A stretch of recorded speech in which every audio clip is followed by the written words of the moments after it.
Mayong buntag mga alien bitaw no nalang ko ibilin gamay si Joshua sa Biblia nagamatag gitog sayo sa pag-andam sa mga tao aron atubangon ang dakong gubat dagan kay sila mga kalaban unya si David nagamatato siya sayo sa pagpangandam aron atubangon niya ang higante niyang kalaban nga si Goliath ug kabaluta nga si Ginungsus nagamatato siya sayo nga siya lang sa iyang kaugalingon makigsulti sa amahan aron sa pagpangandam sa matag adlaw nga ministeryo unsa pa ka kita no.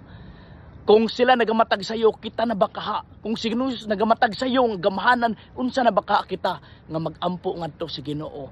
We do all have weaknesses. Nato mga addictions nga kanang moatake na gani kini nga something ma-black out nga dili nato kayang pugan nga atong kaugalingon, dili nato kaya madisiplina.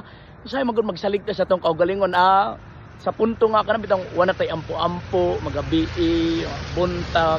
So nagsaligta murag kaya nato ba? But the Bible kanunay gyud gi-emphasize nga dili nato kayo wa gyud tay balos batok sa kining kaaway mo na nga kinahanglan nato og gahom nga gikan sa Ginoo. So ana lang ampo gyud banat kung masipyat malaktawan kay siyempre sa makatuog sa busy something unana kinahanglan nga mobalik na pud tag ampo no ana magdong kinabuhi matag adlaw man nga battle or connection sa Ginoo dili man nga one time nga event masipyat ka something wa na dayon ampo ta kanunay. So ana lang